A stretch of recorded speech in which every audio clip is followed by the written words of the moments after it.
Tener miles de seguidores, de suscriptores o de vistas hoy día puede significar un éxito hasta económico para tu canal. Sin embargo, el ser creador de contenido y aspirar a ser influencer no escapa de las particularidades y problemáticas que enfrentan distintos jóvenes en nuestro país. Esto es de lo que queremos hablar hoy aquí en Trending.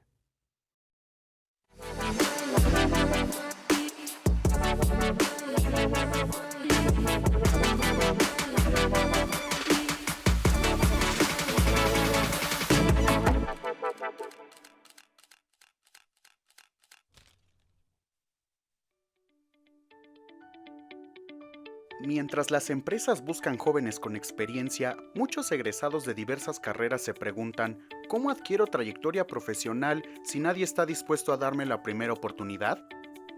En México, de acuerdo a algunas organizaciones como Junior Achievement Americas, señalan que 4 de cada 10 jóvenes buscan generar ingresos propios para lograr independencia económica a través de un trabajo formal, lo que implica enfrentarse a salarios muy bajos, jornadas excesivas y condiciones poco dignas.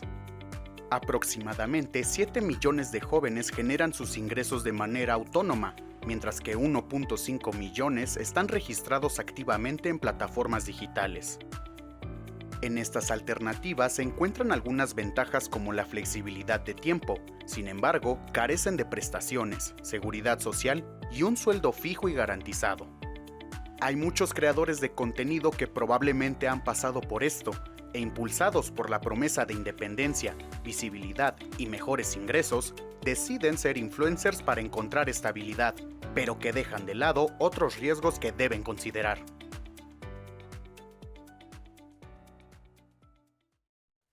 Hace algunos años, hablar con las infancias sobre qué querían ser de grandes abonaba números, como era esto de, no, pues yo quiero ser bombero, enfermera, doctor, quiero ser exactamente igual a mi mamá o a mi papá. Hoy esta conversación se ha transformado y queremos saber qué es lo que está ocurriendo, porque como ya lo menciona Luis, Úrsula, Beto, pues las condiciones en este momento tal vez no son las óptimas para ser joven. Hay contratos que no se cumplen, no hay prestaciones, no hay seguro social. Entonces, entender cómo este camino para ser influencer, twitcher, incluso tiktoker, hoy parece una oportunidad muchísimo mejor que dedicarse a otro gremio formal o profesional, Beto. Y sobre todo más accesible, ¿no? O sea, al final de cuentas lo decías ahorita, Úrsula, antes de entrar a la grabación, tenemos un teléfono, tenemos una cámara y de ahí podemos empezar, pero queremos entrar a esa conversación de qué tan serio lo consideramos una industria, qué tan serio lo consideramos un camino de carrera profesional y sobre todo, pues todo lo que involucra el ser joven buscando una actividad económica en nuestro país. Úrsula Albo, profesora de la Facultad de Ciencias Políticas y Sociales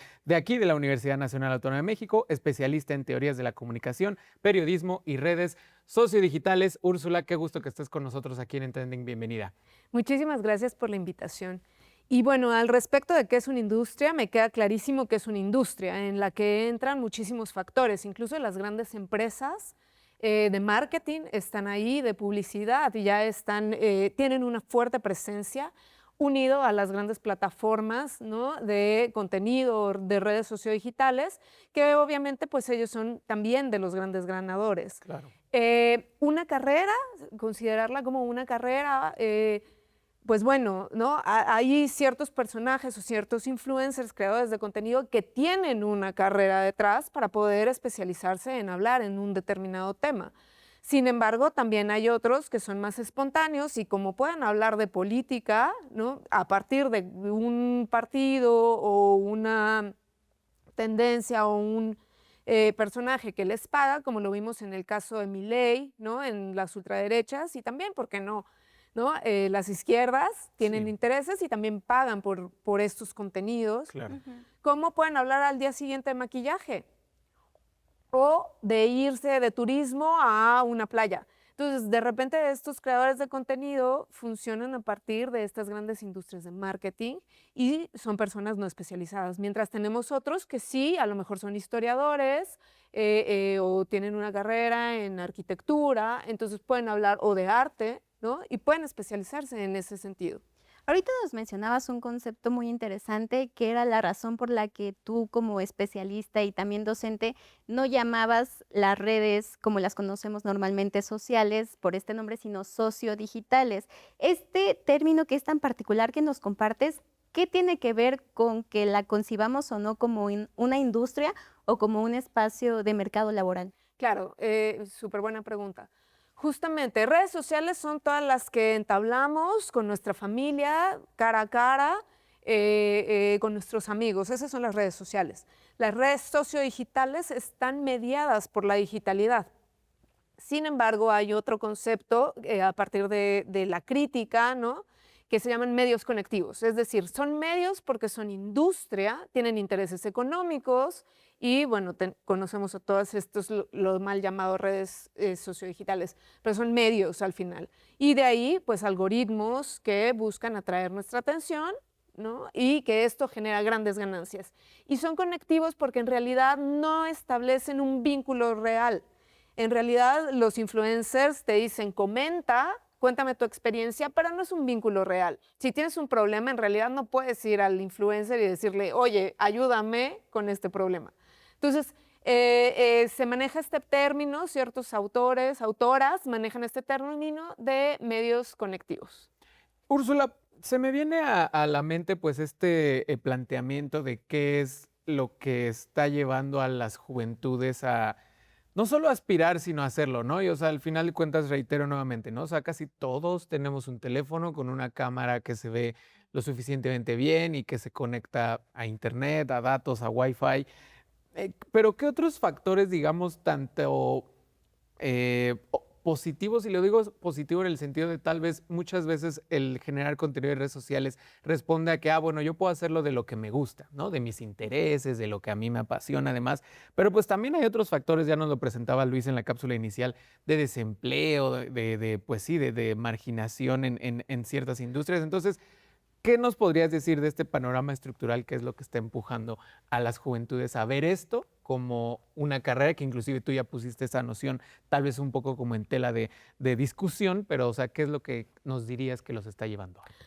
Como bien lo vimos, sí tiene una parte estructural, salarios bajos, malas condiciones de trabajo, consideremos el transporte también, ¿no?, público, que a veces se vuelve complicado, los horarios. Entonces, sí, los jóvenes creen en esta falsa ilusión que los mismos influencers, macroinfluencers venden, de que pueden acceder a una vida de lujos rápidamente. Consideremos que obviamente estos influencers no dicen todo lo que hay detrás, ¿no? Todo el trabajo que hay detrás, toda la inversión que hay detrás y todas las redes sociales Sí. que hay detrás, ¿no? Papás que son actores, que conocen a gente de producción, ¿no? Todo el tiempo que también llevan. Y por otro lado, también está una presión muy grande de parte del marketing de ciertas empresas. Por ejemplo, conozco dos casos específicamente de personas que se dedican al teatro, que son actrices, actores, y que les exigen para contratarlos tener seguidores. Es decir, quieren, la misma industria del teatro, quiere que sean influencers. Por el otro lado, también está el caso de los deportistas de alto rendimiento, que para que una gran marca los patrocine, les dice, ¿cuántos seguidores tienes? Entonces, hay una gran presión también por ese lado para que estas personas, sobre todo los deportistas, atletas de alto rendimiento, puedan conseguir un patrocinio, también tienen que ser influencers, ¿no? Entonces, o se dedican a entrenar, o se dedican a hacer contenido, o le pagan a alguien para hacer contenido. Entonces, hay también toda una estructura capitalista que está presionando de los dos lados a que todos nos volvamos influencers. Claro. Sí, como lo dices, ¿no? O sea, no sé, me quedo en el tema de los deportes. La audiencia en Trending sabe que a mí me encantan los deportes, pero como dices, o sea, o entreno, el marketing siempre ha existido en los deportistas, ¿no? Pues la marca de los balones, de la ropa, pero entonces ahora además te están exigiendo el que tengas tu propia marca personal cuando antes la marca personal era ser el deportista, ser destacado. Entonces, pues definitivamente, y creo que, no sé tú qué opinas, Ren, pero por ejemplo, nosotros como comunicólogos, pues creo que también siempre nos está exigiendo, ¿no? Claro. A necesitas estar generando tu propia información o todo el tiempo puedes estar generando más experiencia, más currículum, porque las redes así lo permiten. Entonces, pues atraviesa todas las industrias, ¿no, Ren? Y también parte de la creación de contenido, Beto, Úrsula, no es solo que tengas algo que decir y los medios para hacerlo, porque hay que entender el algoritmo, hay que estar Sí. continuamente actualizándote en cómo se crea el contenido, cómo se diversifica, crear una comunidad, o sea, son tantísimas variantes que incluso pues también cuando tienes una infancia, ¿no? Ahorita lo mencionabas, una infancia que llega y te dice, oye, a mí me gustaría crear contenido, tú como papá tienes que 100% estar involucrado y entonces aquí cómo se teje esta diferencia entre que tú lo estés apoyando y que de alguna manera también te estés beneficiando de un gremio que, pues, esta infancia también te pide que tenga futuro, ¿no? O sea, convertirse en Twitcher, en youtuber. Claro, es gravísimo, porque no solamente los jóvenes son vulnerables a esto, ¿no? Creo que todos, los más mayorcitos y los menos, creen que esto es, se van con esta ilusión de que los va, la frase, nos va a sacar de pobres, ¿no? Antes era, quiero que mi hijo sea futbolista, quiero que mi hija sea cantante o actriz. Y actualmente es, quiero que mi hijo, mi hija sea influencer para que me saque estas condiciones económicas, y volvemos a la pregunta anterior, estructurales que me mantienen aquí. Y claro, como tengo un teléfono, ¿no? Con una buena cámara y conexión a internet, creo que es así de fácil, pero hay cosas más allá de esto, que son todas las implicaciones que les generan a los influencers el que el algoritmo les exija producir Claro. contenido Sí. cada determinado tiempo, que sea creativo y que además les dé de comer a sus seguidores, es decir, alimente a sus seguidores, ¿no? Sí. Úrsula Ren, es momento de hacer una muy breve pausa, pero no se despeguen porque sobre todo vamos a volver con una cápsula muy interesante que desglosa cómo es que monetizan los generadores de contenido, los influencers en la actualidad y pues de ahí la conversación seguirá fluyendo aquí en Trending. Ya volvemos.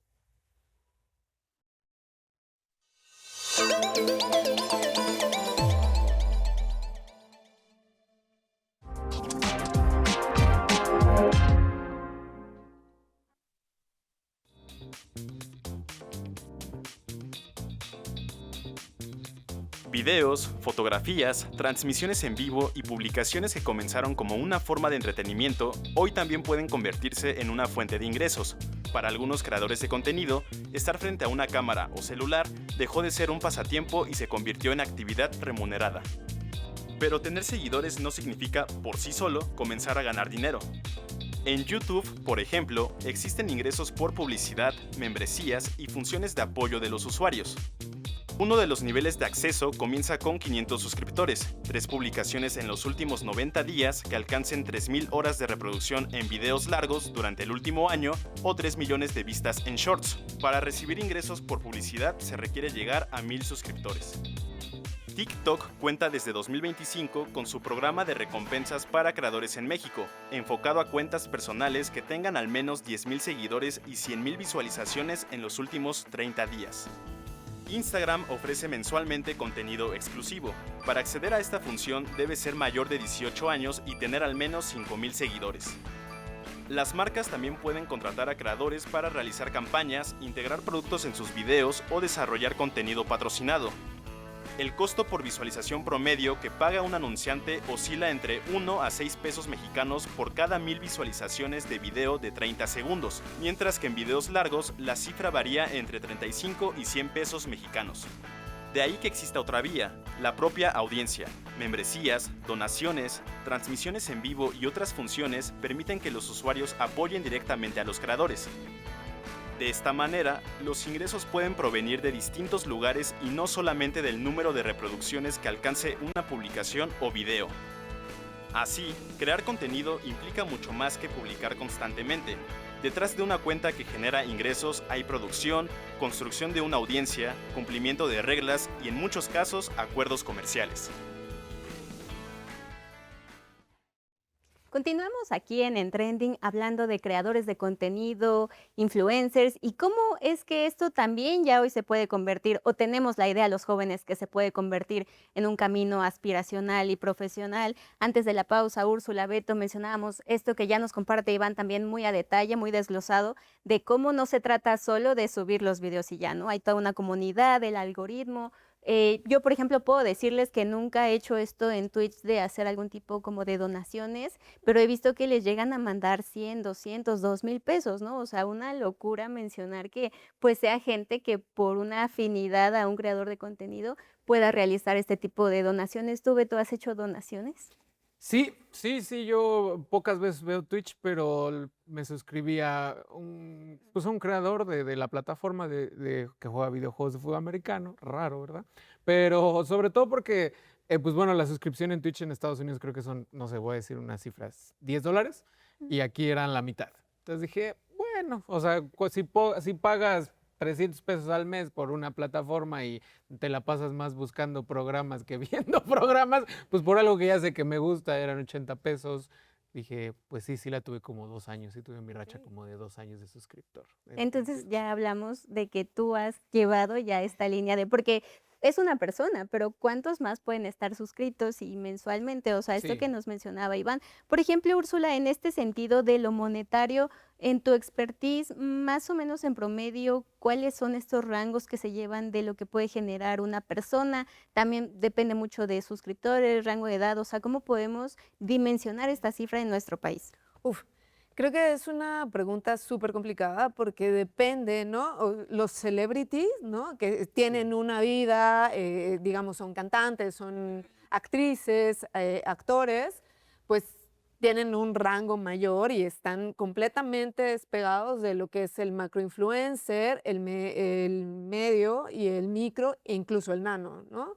Entonces, sí es como muy, o sea, hay una distancia muy grande y una cifra en promedio sería complicado aventurarse a decirla. Por ejemplo, Úrsula, perdón que te interrumpa, o sea, ahorita que diste todas estas clasificaciones de influencers, o sea, ¿son por seguidores o a esas cómo las podrías detallar? Son por seguidores, Ok, justamente, ¿no? Hay una cifra de la cantidad de seguidores y a partir de eso también las marcas te buscan. Y algo súper interesante que no se dice es que las marcas, las empresas de marketing, Ujú. tienen tablas en donde ellos tienen marcados a los influencers de menos riesgo, que son a los que más les pagan, y a los influencers de mayor riesgo. Es decir, que son más conflictivos, que entran, que pueden darle una mala imagen a tu marca, ¿no? Entonces, a partir de ahí también se va, digamos, calculando el ingreso o la apuesta monetaria o la propuesta monetaria que se le puede hacer a este influencer. Por eso es como muy variado, sí. ¿no? Tanto en la parte de publicidad, ¿no? Como en la parte de los seguidores. Que, Al final de cuentas, perdón, Úrsula, creo que responde pues como en muchas industrias, ¿no? O sea, por ejemplo, en nuestra propia industria, pues nosotros no ganamos lo que gana un conductor de una televisora abierta que tiene 40 años de experiencia y creo que eso pues lo vuelve parte de, ¿no? O sea, es aspiracional, lo decíamos, ¿no? O sea, para tal vez los padres de familia, ¿no? Que quieren que sus hijos, robando tu frase, Úrsula, lo saquen de pobres, pero al final de cuentas, pues bueno, habrá un ideal, un máximo, un celebrity, pero ya de ahí para abajo, pues realmente las cosas van cambiando mucho, ¿no? Entonces, esto es parte, creo yo, de pues, lo que nos aseveraste en tu primera interacción, Úrsula, de que en efecto es una industria, pero entonces queremos saber, en tu opinión, ¿por qué parece ser que como que no hay mucho, no sé si respeto o reconocimiento por parte de repente, no sé, es común escuchar de personas ya más adultas, ¿no? Que nada más hacen ridiculeces o que se consigan un trabajo en serio. Ahorita hablaremos ya más bien del trabajo en serio, ¿no? Pero, o sea, por qué crees que se da como que esta denostación de este sector? Vaya, todos los trabajos en algún momento fueron nuevos y fueron espontáneos, exacto. ¿no? Entonces, ¿qué está pasando con esta creación de contenido con los Yo influencers? creo que al igual que muchas veces cuando eres académico te dicen lo mismo, Mm. de que no te pongas a trabajar. Eh, Hay desconocimiento de lo que hay detrás de ser un influencer, de todo el mercado, de toda lo que implica crear un contenido que ante la gran cantidad de información que se difunde en las redes sociodigitales o en los medios conectivos, llame la atención y atrape. Entonces tienes que ser súper creativo, tienes que tener buena iluminación, tienes que saber qué les gusta. O sea, sí hay toda una Sí. logística detrás que por desconocimiento no se, muchas veces no, se cree que no es un trabajo, se Ujú. cree que es muy fácil y vivimos en esta ilusión, ¿no? Y los adultos a veces también son súper seguidores de influencers y Sí, no lo saben. sí, Sí, es sí, cierto. sí, sí. Y también ahondando un poco más en lo que mencionábamos al inicio de este programa, que son los riesgos, Úrsula, recientemente en nuestro país ha ocurrido el homicidio de distintos creadores e influencers, particularmente del norte de nuestro país. Sabemos que la situación en muchas veces involucra crimen organizado o delincuencia, entre otros aspectos en los que no vamos a ahondar. Sin embargo, sí mencionar que mucho de este seguimiento o monitoreo que se hacía de estos creadores que han asesinado era a través de sus en vivos, es decir, ellos constantemente estaban en vivo y entonces para la gente es muy fácil saber dónde están, en qué momento, en qué plaza. Entonces, ¿cómo es que también esta sobreexposición que podemos experimentar en redes sociales puede ser un factor de riesgo que muchas veces no se calcula cuando se siente esta aspiración por ser un influencer? Claro, es muy grave porque incluso también llegan a robar, ¿no? En sus casas y demás por ser una figura pública, tan pública, ¿no? Porque muestras tu casa, muestras que tienes, muestras que te están patrocinando. Ese por un lado. Y bueno, el crimen organizado también se habla de estos narcoinfluencers que son también cooptados por el crimen organizado para difundir una ideología. Entonces, al final los riesgos son muchísimos y a estos yo sumaría los de salud mental, que es la depresión, la ansiedad que genera estar haciendo contenido y los comentarios que muchas veces son muy violentos, muy agresivos hacia estos creadores, ¿no? Úrsula, ya estamos en la recta final, todavía tenemos un poquitito de tiempo, pero pues los has mencionado. Por ejemplo, uno que nosotros no teníamos en la lluvia de ideas del programa es este último que acabas de mencionar, de la salud mental. O sea, está esta cuestión de, pues no es un salario estable, ¿no? Estable. O sea, de entrada no tienes prestaciones, ¿no? Es muy difícil que eso suceda. Cualquier creador de contenido creo que les dirá que inclusive dentro del mismo año hay épocas en las que pues percibes más que en otras épocas, ¿no? Tal vez invierno, demás. Nos das este panorama de la salud mental. Entonces, ¿por qué es importante seguir haciendo esta conversación de la mano de lo aspiracional que es en sí mismo el querer ser influencer, ¿no? O sea, al final de cuentas, con todo el panorama que nos has dicho, pues bueno, o sea, es un empleo muy en el capital, muy en la mercadotecnia, pero ¿por qué es importante tener estas conversaciones, este panorama completo para pues, las juventudes que nos puedan estar viendo y pues tengan estas intenciones? No es algo malo, pero hay que tener esta previsión, ¿no? O sea, ¿por qué es importante eso? Yo creo que es fundamental que toda la población, no solamente les jóvenes, eh, porque somos muy vulnerables todos si no conocemos cómo funciona esta industria. Entonces creemos que todo el mundo está hablando de determinado labial, cuando en realidad no es que todo el mundo esté hablando al respecto, sino que es contenido pagado.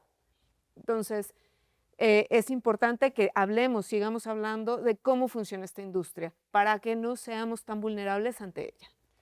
Vamos a seguir esta conversación muy de cerca, Úrsula, porque creo que esto también nos lleva a otro tema que nos encantaría abordar. Beto, lo mencionábamos antes de iniciar a grabar, nos encantaría tener un programa de 1 hora contigo, Úrsula, pero que también, pues, esto de ser influencer, nos decías, es que está más mermado por una industria, pero los jóvenes realmente ya lo entienden como un camino profesional, ¿no? O sea, es una realidad que lo están llevando. Entonces, estas conversaciones sobre cómo funciona, sobre cómo tenemos que llevarlo, pues ya abren un poco más el panorama de saber que no es solamente crear contenido y ser famoso y ya, ¿no? Sí, fíjate que para cerrar, Úrsula, yo he leído en internet que, por ejemplo, es algo que hemos platicado también, Ren, con todo el equipo de Trending, que pues tal vez tener esta creación de contenido pueda ser como tu proyecto personal, pero hacerlo tu carrera, hacerlo tu principal vía de ingresos, Ujú. pues es muy arriesgado, ¿no? Entonces, Úrsula, llegamos al final de esta conversación. Te agradecemos mucho que nos hayas dado este panorama y estos conceptos. Pues sí, sobre todo porque, bien lo dijiste, ¿no? O sea, personas de todas las edades son fans de influencers de cualquier eh, industria, de cualquier sector, pero sobre todo cada vez más las juventudes, las infancias, como decía Ren, pues están como aún más llamadas a perseguir eso. Entonces, pues creíamos pertinente que nos dieras estos conceptos. Te agradecemos mucho, Úrsula. Gracias a ustedes también, muy interesante.